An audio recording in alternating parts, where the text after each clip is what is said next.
एका जनार्दनी एका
वक्रतुंड महाकाय सूर्यकोटि समप्रभा निर्विघ्नं कुरु मे देवो कार्यसिषु सर्वदा।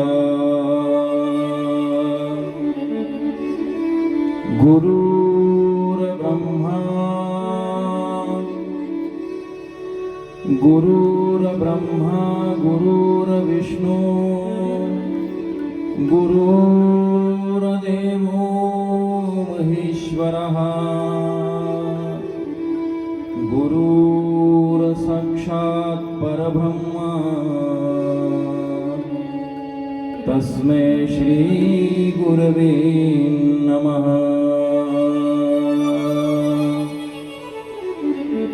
माता वाग्विलासिनी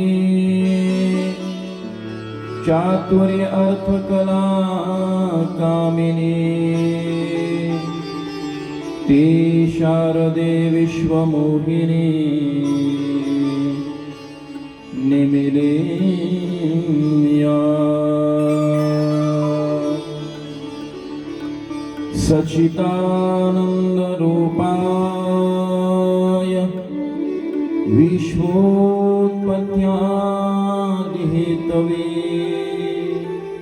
तापत्रय विनाशाय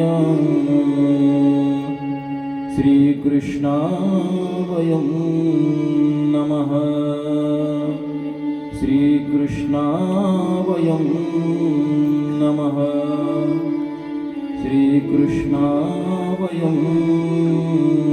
नमः कृष्ण गोविंद हरे मुरारी हे नाथ नारायण वासुदेव श्रीकृष्ण गोविंद हरे जय हो मायबाप सर्वांनी हाताने टाळी मुखात नाम जय जय वासुदेव श्री कृष्ण गोविंद हरे मुरारी हे नाथ नारायण वासुदेव श्रीकृष्ण गोविंद हरे मुरारी हे नाथ नारायण वासुदेव हे नाथ नारायण वासुदेव हे नाथ नारायण वासुदेव हे नाथ नारायण वासुदेव हे नाथ नारायण वासुदेव हे नाथ नारायण वासुदेव हे नाथ नारायण वासुदेव हे नाथ नारायण वासुदेव हे नाथ नारायण वासुदेव श्री कृष्ण गोविंद हरे मुरारी हे नाथ नारायण वासुदेव श्रीकृष्ण गोविंद हरे मुरारी हे नाथ नारायण वासुदेव श्री कृष्ण गोविंद हरे मुरारी हे नाथ नारायण वासुदेव श्रीकृष्ण गोविंद हरे मुरारी जय हो हे नाथ नारायण वासुदेव हे नाथ नारायण वासुदेव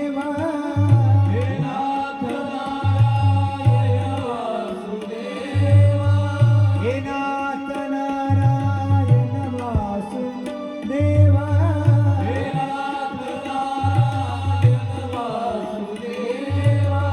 हे नाथ नारायण वासुदेव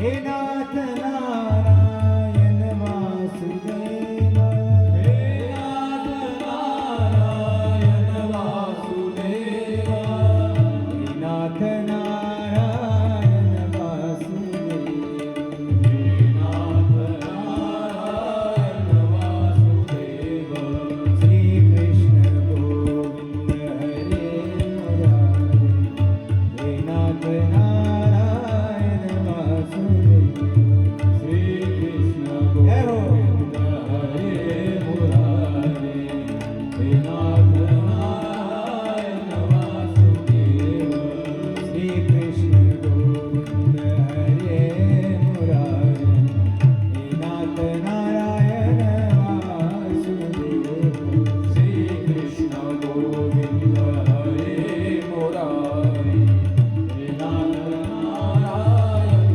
वासुदेव हे नाथ नारायण वासुदेव हे नाथ नारायण वासुदेव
अखिल कोट ब्रह्मांड नायक भगवान पंढरीश परमात्म्याच्या कृपाशीर्वादाने, साधू संतांच्या कृपाशीर्वादाने, श्री शाईनाथ महाराजांच्याही कृपाशीर्वादाने, तसंच जिंगले महाराजांच्याही कृपाशीर्वादाने चालत असलेला हा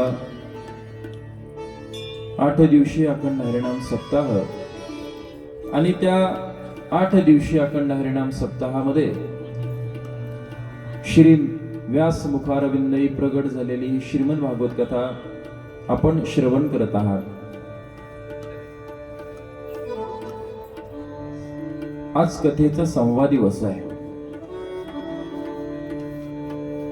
भगवान श्रीकृष्ण गोकुळामध्ये वाढू लागले. वाढत असताना जे काही गोकुळामध्ये वस्तू असेल, पदार्थ असेल, त्याच्यामध्ये गोप गोपिकांच्या काही गायी असतील, वासरं असतील, त्यांचे राहण्याचे घरं असतील, हे जर कोणी माझं म्हणत असेल तर परमात्मा त्याला गोकुळामध्ये त्रास देत असायचा. कारण या विश्वामध्ये माझं काही नाहीये. मी म्हणजे केवळ आत्मा आहे आणि त्या आत्म्याला वरून जे आम्हाला दिसतं त्याला शरीर असं म्हटलं जातं. जसं एखाद्या फांदीवर बसलेलं पाखरू कायम त्याच फांदीवर बसून राहत नाही, तसं या जडरूपी शरीरामध्ये असणारा आत्मा या शरीरामध्ये कायम राहत नाही. ते पाखरू कधी उडून जाईल, कधी भरारी मारेल, हे कधी कोणाला कळत सुद्धा नाही. मग त्या पाखरावर प्रेम करणारे त्यांच्या जातीचे पाखरं नाहीत का? तसं आपल्यावर प्रेम करणारे माणसं नाहीत का? पण याच्यातला आत्मा कधी पाखरासारखा कधी उडून जाईल हे सांगता येणार नाही. आणि एकदा तो निघून गेला की हे शरीर शून्य किमतीला. कोणाचे हे गाण, हा देह कोणाचा, कोणाचे हे गाण, हा देह कोणाचा, कोणाचे हे गाण, हा देह कोणाचा, कोणाचे गाण, हा देह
कोणाचे हे घर, कोणाचे हे शरीर, कोणाचं हे घर आहे आणि कोणाचं हे शरीर आहे. ज्याला आपण माझं म्हणतो ना ते खऱ्या अर्थाने माझं नाही, आणि जे माझं आहे ना त्या माझ्याला आपण विसरलोय. म्हणून तर अज्ञान जावं लागतं आणि ज्ञानाला आत घ्यावं लागतं की मी कोण आहे, मी कशासाठी आलो आणि मी येऊन काय केलं पाहिजे. या 3 गोष्टीसाठी मनुष्य जन्म आहे. म्हणून ज्या घरावर आपलं प्रेम आहे, ज्या व्यक्तीवर आपलं प्रेम आहे, ज्या वस्तूवर आपलं प्रेम आहे, ज्या पदार्थावर आपलं प्रेम आहे, हे सगळं प्रेम जाणार आहे. मग प्रेम करायचंच नाही का? एकच प्रेम टिकणार आहे, ते म्हणजे परमात्म्यावरती केलेलं प्रेम, कृष्णावर केलेलं प्रेम. म्हणून गोकुळामध्ये जेवढ्या गोपिका होत्या ना, तेवढ्या गोपिका कृष्ण सोडून घरावर प्रेम करणाऱ्या नव्हत्या, कृष्ण सोडून वस्तूवर प्रेम करणाऱ्या नव्हत्या, कृष्ण सोडून पदार्थावर प्रेम करणाऱ्या नव्हत्या. कृष्ण माझी माता, कृष्ण माझा पिता, कृष्ण माझी माता, कृष्ण माझा पिता, कृष्ण माझी माता, कृष्ण माझा पिता, कृष्ण माझी माता, कृष्ण माझा पिता.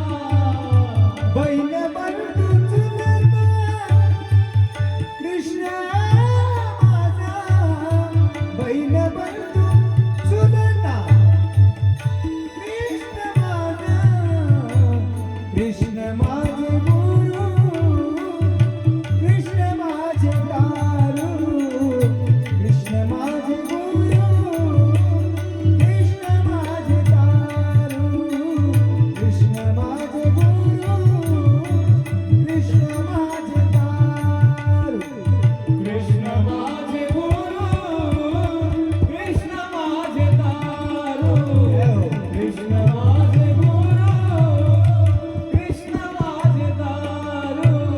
उतरी पैन पारो, कृष्ण माझा, उतरी पैन पारो, कृष्ण माझे, कृष्ण माझे गुरु, कृष्ण माझे दारू, कृष्ण माझे गुरु, कृष्ण माझे दारू, कृष्ण माझे गुरु, गुरु गुरु, कृष्ण माझे दारू, कृष्ण माझे गुरु, कृष्ण माझे दारू.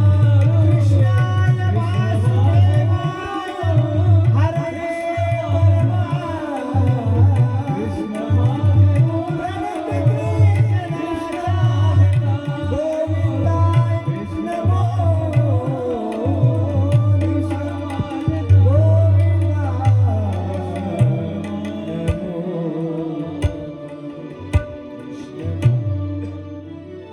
मायबाप नाशिवंत वस्तूवरलं प्रेम संपलं, किती अवस्था निर्माण होते.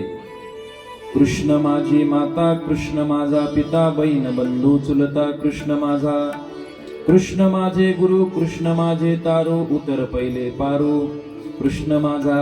ही अवस्था मानवी जीवनामध्ये निर्माण होते. जी गोष्ट संपणारी आहे, जी गोष्ट क्षणापुरती आहे, ज्या गोष्टीमध्ये हृदयाचे स्पंदन नाहीये, हे काही नसेल ना, तर मग तिथे माणसाला कृष्ण माता वाटायला लागतो, कृष्ण पिता वाटायला लागते, कृष्ण चुलता वाटायला लागतो, कृष्ण बंधू वाटायला लागतो, कृष्ण सखा वाटायला लागतो, कृष्ण मित्र वाटायला लागतो. तू ही माता, तू ही पिता है, तू ही माता, तू ही पिता है, तू ही सुबह, तू ही शाम, तेरा तेरा तेरा तेरा, तू ही माता. जय हो. माईक मध्ये दादा. तू ही माता, तू ही पिता, तू ही शाम,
विश्वविधाता तू जगदाता विश्वविधाता तू ही सुख हो तू ही श्याम हे राम हे राम हे राम हे राम टाळी वाजवा माझ्या बापाला.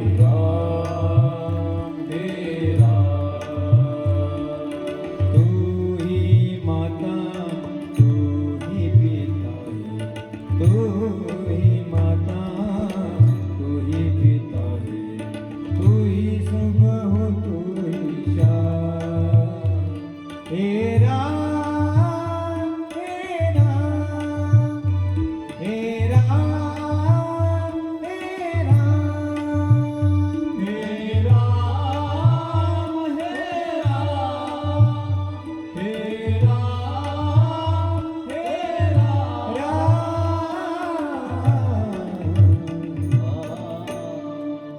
जगामध्ये सर्वस्व आणि परिपूर्ण कोण असेल तर तो परमात्मा आहे, भगवान श्रीकृष्ण आहे. ज्या वेळेला परमात्म्याची आठवण झाल्यावर गोप गोपिका कृष्णाकडे जाण्यासाठी निघायच्या.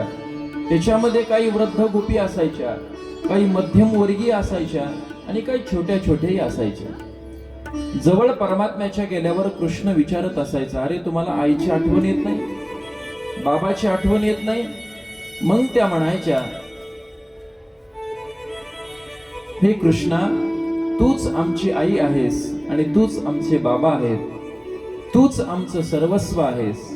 एक सांगू माईबाप, हृदयामध्ये आनंदाचे लहरी मारणारे जे माणसाच्या जीवनामध्ये स्पंदन असतात ना, त्या स्पंदनाला स्पर्श करणारा, जाणून घेणारा, भावना उत्पन्न करणारा एकच दाता आहे, तो म्हणजे भगवान श्रीकृष्ण आहे. कारण तुम्हाला सांगू, जगामध्ये आपल्याकडे अशी एक वस्तू आहे, ते म्हणजे आपल्या ठिकाणी असणारे हृदयाचे स्पंदन. ती जागा कोणीच घेऊ शकत नाही, ती जागा कोणी जाणू शकत नाही, त्या जागेला कोणी हात घालू शकत नाही. त्या जागेच्या ज्या भावना असतात, त्या जागेमध्ये जो रसगंध असतो, त्या जागेमध्ये आनंदाने वाहणारी नदी असते, तिला स्पर्श करणारा एकच दाता आहे, तो म्हणजे भगवान श्रीकृष्ण आहे. म्हणून गोपिका म्हणायच्या, तूच आमची आई आहेस आणि तूच आमचे बाबा, तुम्हीच आमचे सर्वस्व परमात्मा आहेत. एक सुंदर कथा आहे गोकुळामध्ये. सुखिया माळीन नावाच्या एक भक्त आहेत गोकुळामध्ये, पण थोडस गोकुळाच्या बाजूला त्यांचं घर आहे. रोज ती माळीन परमात्म्याला भेटण्यासाठी आतुर झालेली असते. कधी माझा लाला दिसेल, कधी माझा कृष्ण दिसेल, कधी मला तो प्रसन्न होईल, कधी त्याच्या गोड तोंडाने तो बोलेल, कधी त्याची आणि माझी नजराला नजर होईल, कधी आम्ही भेट घेऊ. ही हृदयात जी जागा परमात्म्याला त्या सुखिया माळिनीने दिली होती, तिचे हृदयातले स्पंदन रोज बोलत होते की कृष्णाची आणि माझी भेट कधी होईल. ती माळीन असल्यामुळे तिच्याकडे फुलाची बाग होती, फळही होते.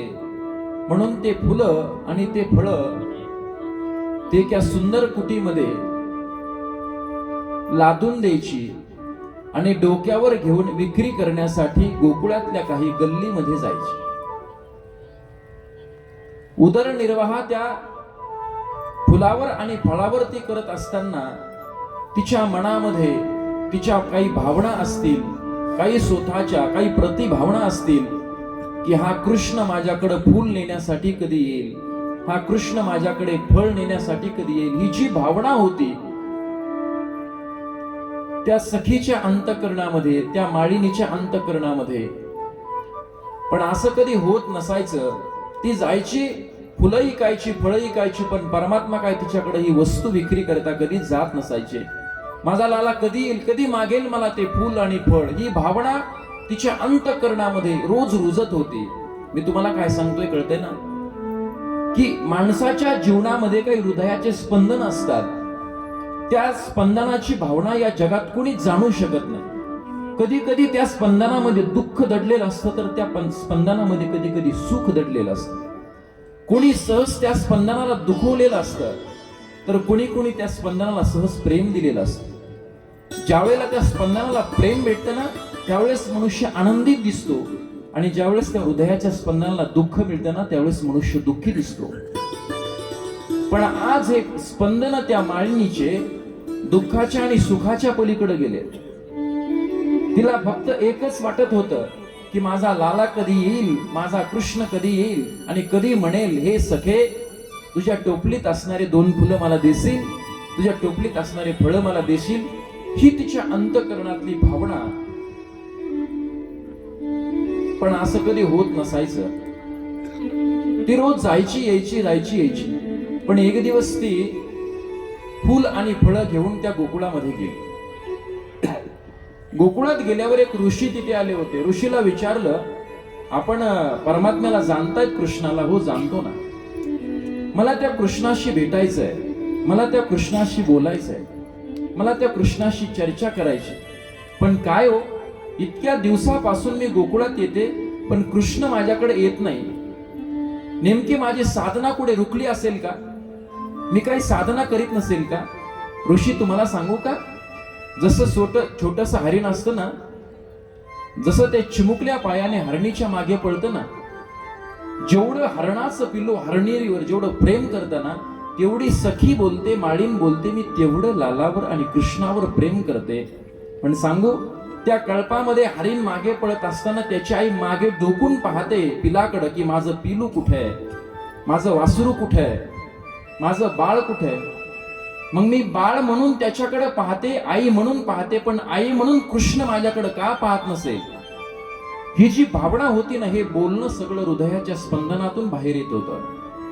आणि तुम्हाला सांगू का माईबा, हृदयाच्या स्पंदनातून बाहेर निघालेले शब्द माणसाच्या हृदयाला छेद करत असतात. त्या दिवशी या हृदयातून त्या हृदयाला आराम मिळत असतो. त्याला प्रेम असं म्हणतात.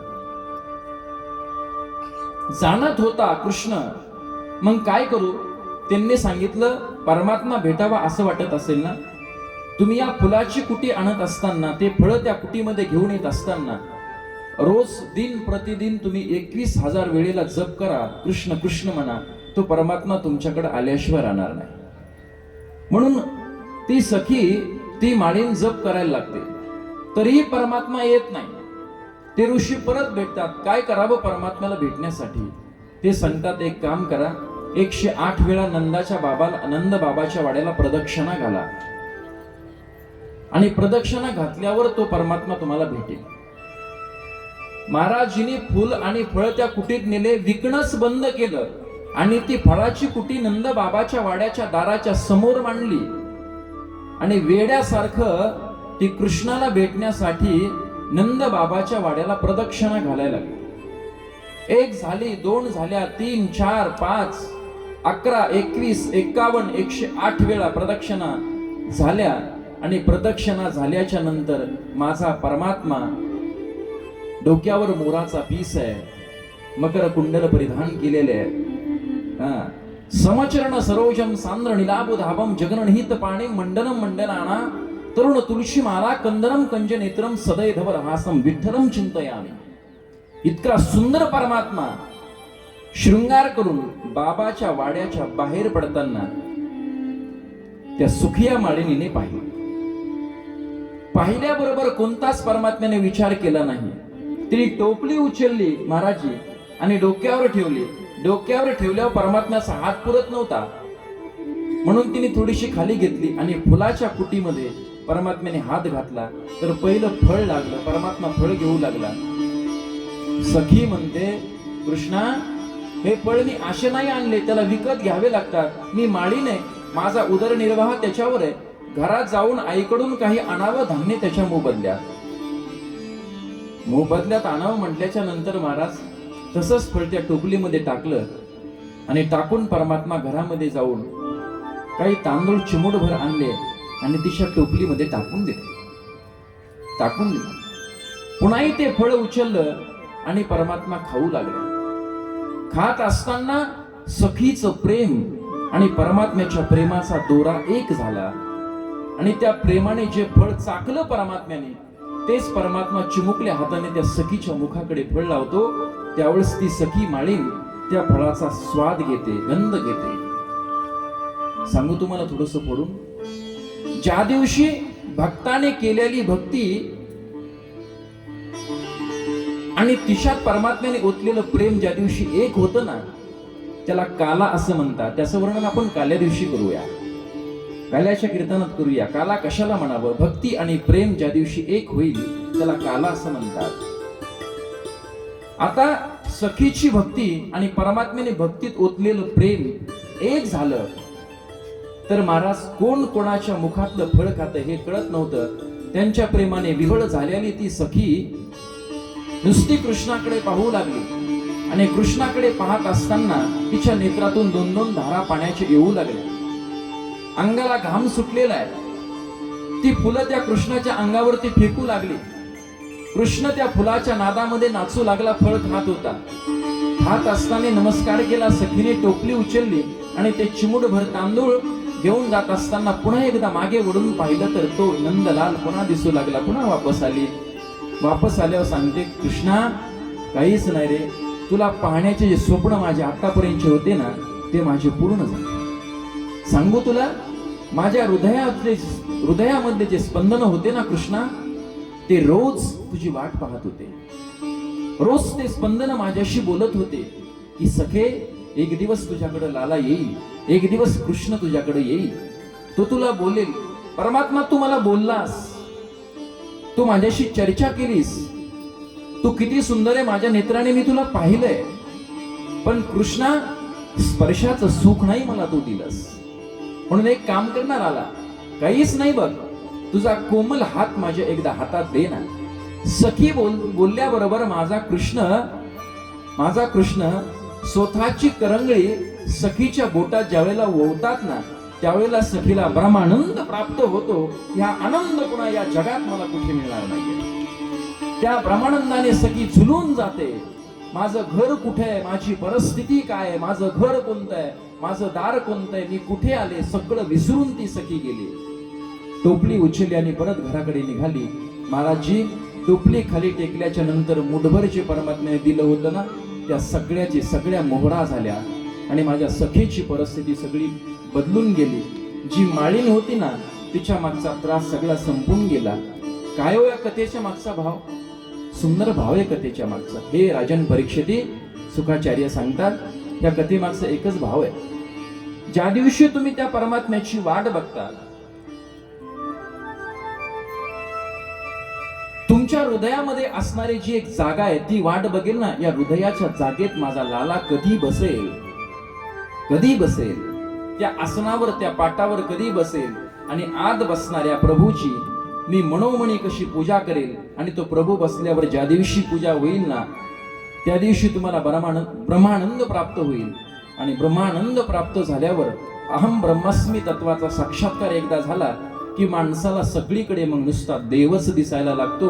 हे सखीच्या संबंधातून घडलं, सखीच्या संबंधातून घडलं.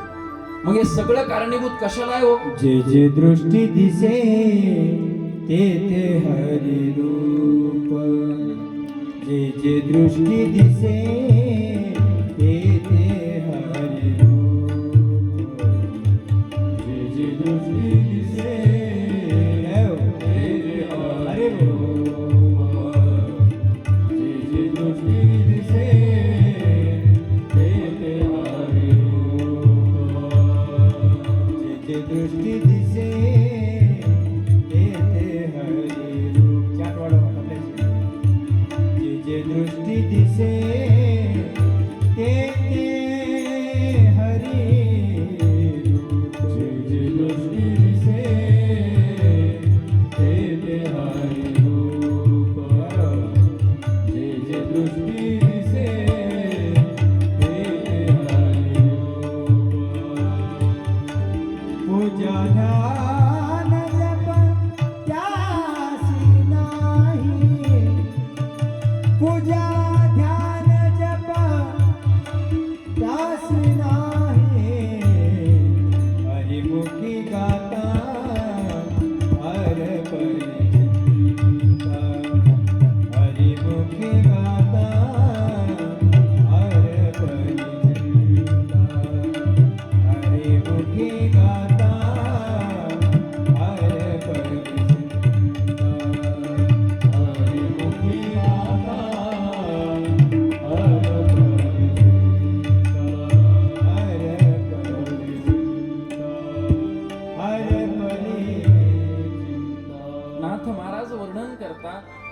एकदा सगळीकडे परमात्मा दिसायला लागला ना की त्याला ध्यान जप करणं यज्ञ करणं काही नेम राहत नाही, काही नेम राहत नाही.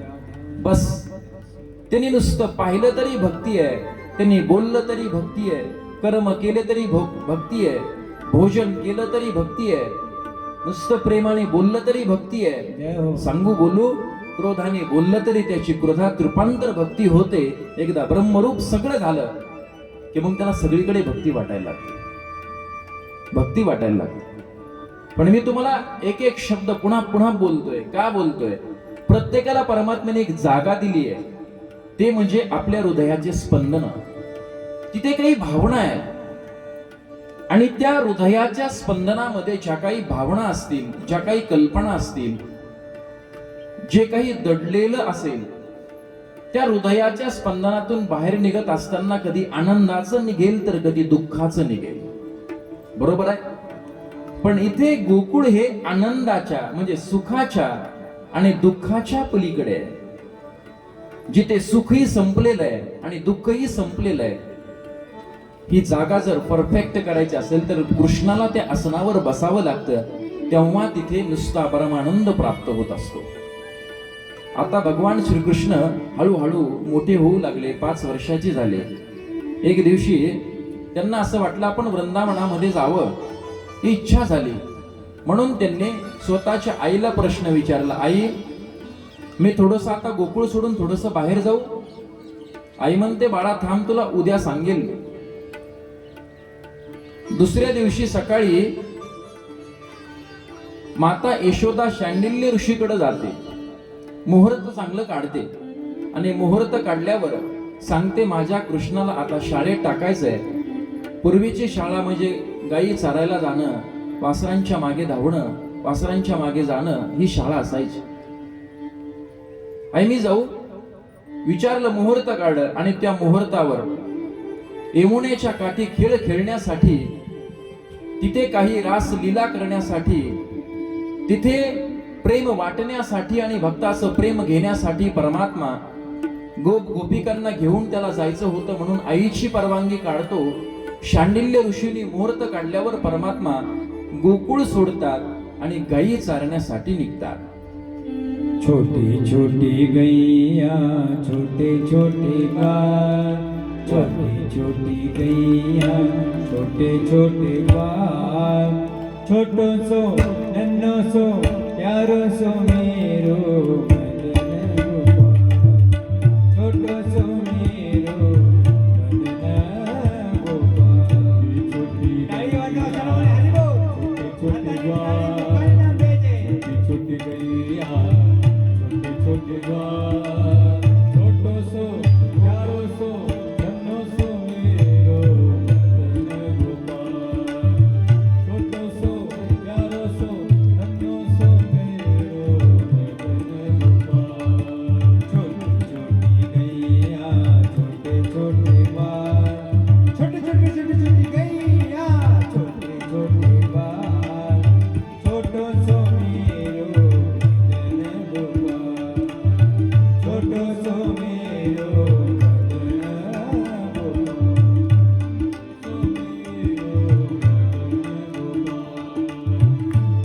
छोटी छोटी गैया छोटे छोटे बाल, छोटी छोटी गैया छोटे छोटे बाल, छोटो सो प्यारो सो नन्नो सो मेरो मदन गोपाल. छोटी छोटी गैया आगे आगे गैया पीछे पीछे बाल, आगे आगे गैया पीछे पीछे बाल, बीच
छोटी गैया छोटे छोटे द्वार छोटू सो नन्हू सो प्यारा सो मेरो मदन गोपाल छोटू सो मेरो मदन गोपाल छोटी छोटी गैया छोटे छोटे द्वार छोटी छोटी गैया छोटे छोटे द्वार छोटू सो मेरो मदन गोपाल छोटू सो मेरो मदन गोपाल छोटू सो मेरो मदन गोपाल छोटू सो मेरो मदन गोपाल